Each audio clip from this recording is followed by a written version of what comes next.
King Arthur and His Knights by Elizabeth Lodor Merchant. We are continuing Pelleas and Ettarre.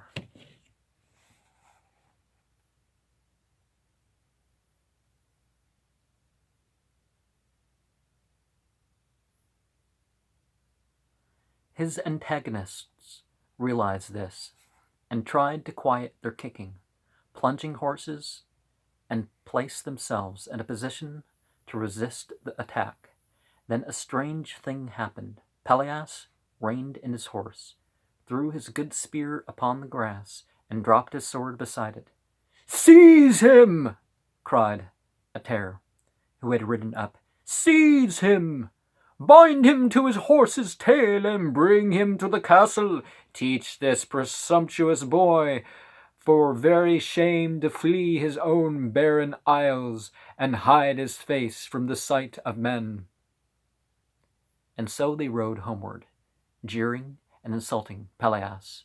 And he, although the way was hard and the insults pierced his soul, went willingly, for thus he might gain a sight of his lady.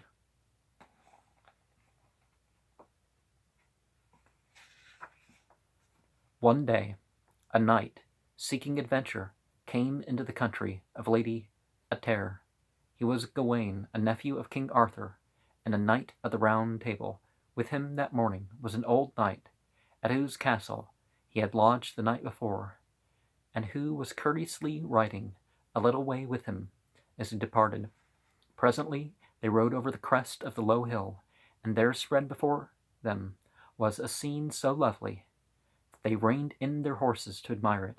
A beautiful rolling country it was, with wide meadows and woods of ancient trees scattered over gently swelling hills that stretched away to the distant blue mountains. Here and there a bit of water sprinkled in the morning sunlight, and above the far-off trees rose the towers and battlements of a large castle. The scene was so happy and peaceful that Gawain could hardly believe his eyes when a dejected knight, with his chin upon his breast, rode moaning and complaining from the forest into one of the meadows near at hand. But before Gawain could ask his host the cause of this strange knight's behavior, 10 knights rode from the forest on the opposite side of the meadow, and together attacked the lone horseman. Gawain, good knight that he was, prepared himself to go to the aid of the dolorous knight. But so well did the unhappy man conduct his defense that before Gawain could interfere, he had unhorsed his antagonists. If Gawain was surprised at the sudden change of bearing of the woeful knight, he was certainly unprepared for what followed, for after he had defeated all his adversaries, he laid down his arms, and without a struggle permitted them to drag him from his horse, tie him beneath the horse's belly, and so carry him shamefully from the field. In amazement, Gawain turned to his guide. "Why does so valorous and so strong a knight permit himself to be so abused?" asked he. "In spite of his sorrow, he seemed to me well able to beat off his enemies, and to yield from choice rather than necessity." "The knight's name is Pelleas," said the old man, "and never was there more valorous knight, or one better able to overcome his enemies. And he does as you have just seen in order that he may come to the Lady Ettarre, whom he loves. For the knights you have seen are Ettarre's knights, and ever she sends them against Pelleas, whom she hates, and they do right shamefully by him, that she may be rid of him. And ever Pelleas returns and allows himself to be taken as you have seen, that he may have a sight of his lady." Then Gawain bade farewell to his host and rode away. Before long he met Pelleas, returning from Ettarre's castle, bitterly bemoaning his unhappy lot. Gawain asked the cause of his woe, and Pelleas unfolded the whole story of Ettarre's cruelty. He told how he hit upon the scheme of allowing himself to be taken by her knights, for each time they took him to the castle and there, even though the lady did nothing but revile him, such was his devotion that he accounted it worth all this unhappiness to see her fair face. Truly it is a great shame that any lady should do such dishonor to so valiant and so true a knight, said Gawain. Well, such shame that he would put up with it like that, but and gladly will I help you, if I can. I am Gawain, King Arthur's nephew, and a knight of the Round Table. Let us plan how I may win the lady's love for you. Then they rode to Pelleas' camp, and there planned and discussed, schemed, and, at length, formed a plot to win the affection of Ettarre for Pelleas. And this was the plan. Gawain should dress himself in Pelleas' armor, and go to Ettarre's castle. There he should declare that he had killed Pelleas, and when she learnt that so brave a knight was dead, she would no doubt be sorry for the way she had treated him, and her regret wish that he were alive again. Then would Gawain tactfully expose the deception and plead Pelleas' cause. So certain were the young men that their scheme would succeed that both were eager to put it to the test at once. Gawain, dressed in Pelleas' armor, and mounting Pelleas' horse, promised to return to him within 3 days and set off for Lady Ettarre's castle. The 4-mile road to Ettarre's castle lay through a beautiful country, and to Gawain, his heart, high with hope and adventure, and a spirit filled with youthful enthusiasm, it seemed the fairest country he had ever seen. The path skirted a small lake, which reflected the dense woodland and hills that surrounded it, and whose surface was joyous and floating with lilies. The fragrance of the woods was in the air, and not a sound disturbed the stillness save the call of birds or the occasional splash of a fish leaping from the water. When the road left the lake's edge, it wound through a deep forest, around mossy trunks of ancient trees. Truly a fairy forest, thought Gawain, where any adventure might befall one. He half expected to see a fairy or elf appear from behind each rock or tree trunk, but only an occasional rabbit scurried across his path, or an inquisitive bird called to him from an overhanging branch. To be sure, he did meet a bent old man gathering sticks, and the old man said, Gawain, beware this quest, beware lest bright eyes make you break your faith. And before Gawain could answer, was gone. This did cause him a bit of wonder. How came the old man to be so far from any habitation? What could be the meaning of the words uttered in such a strangely prophetic tone? How should the old man know his name, stranger as he was, and clad in Pelleas' armor? Could it be Merlin, who often assumed such strange disguises? For a little while he was puzzled and uneasy, but the beauty of the landscape and the light-heartedness of youth soon drove these thoughts from his mind. He rode on, singing at the top of his voice. Suddenly, at an abrupt turn in the road, 2 knights dashed towards him with leveled spears. So suddenly and so treacherously was the assault that Gawain hardly had time to lower his own lance. When they were upon him, he unseated one, however, and avoided the other. Then he wheeled his horse, and so vigorously attacked the second knight that he quickly overcame him. Both knights on foot now drew their swords and ran towards Gawain, but he too had drawn his sword and gave back blow for blow.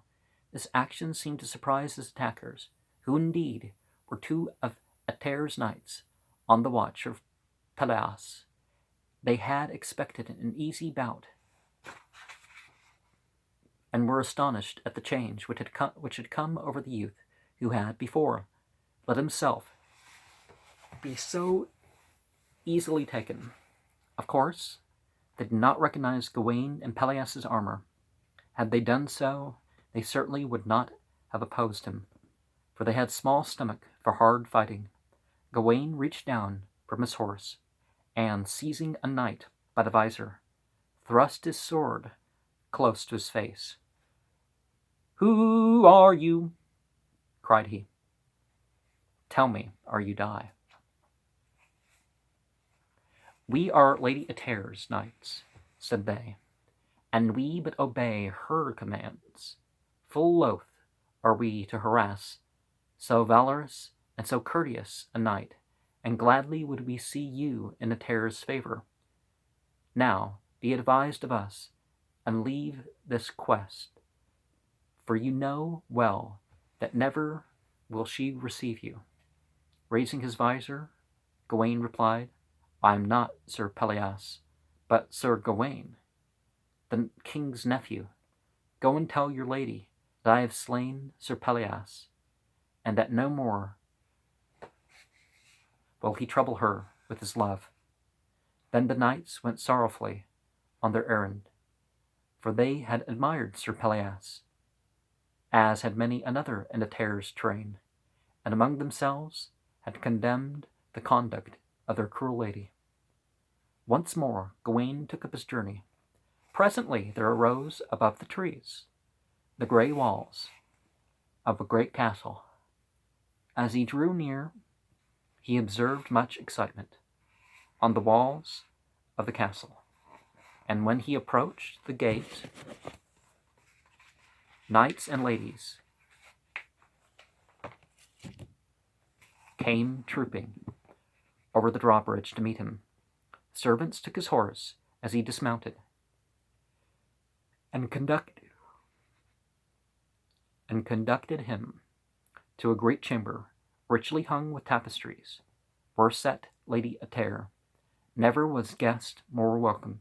She exclaimed in greeting, "Truly you have done me great service in ridding me of the one I hated most of all men." Ettarre's open joy at the news of Pelleas' death made Gawain's undertaking more difficult than he had anticipated.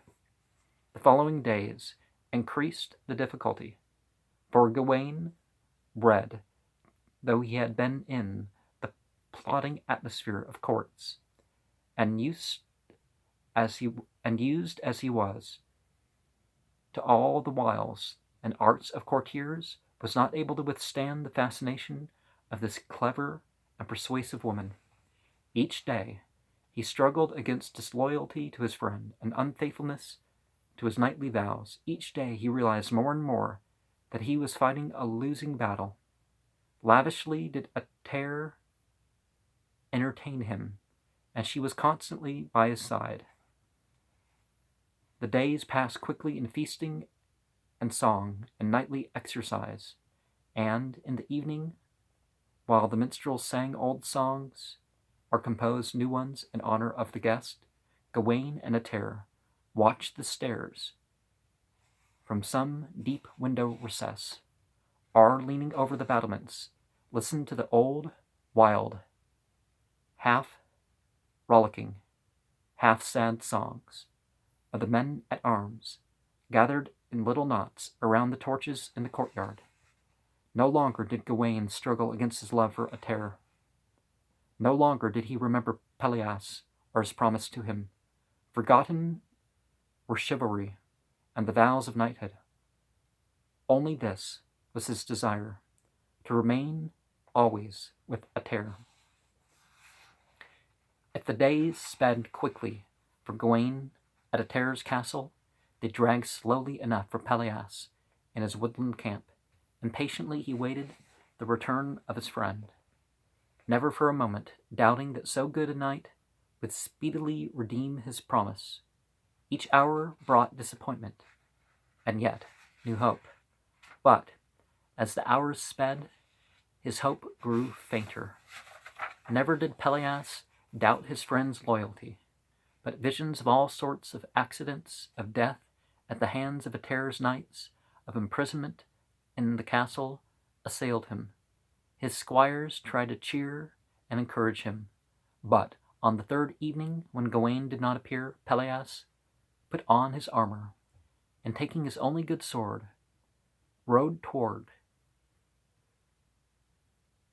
Ettarre's castle. And he rode carefully, examining the road for any sign of Gawain, and tried to peer into the dark woods by the roadside, half expecting to see there the body of his friend. But the moonlight revealed nothing, and at last the black outline of the castle rose against the sky. Lights flared in the small windows, and cressets upon the battlements sent a smoky flame into the air. Music was there too, that even the thick walls could only muffle, but not silence. Pelleas rode slowly toward the gate. The drawbridge was down, and the portcullis was up, and Pelleas could see knots of men at arms, singing and playing at dice. The light of torches fastened to the wall of the gateway. Here and there little groups of knights and ladies strolled over the grass in the bright moonlight.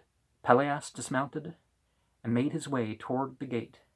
In the shadow of the woods that surrounded the clearing about the castle, suddenly he heard familiar voices, withdrawn to some distance from the rest and leaning against a great tree were a man and woman.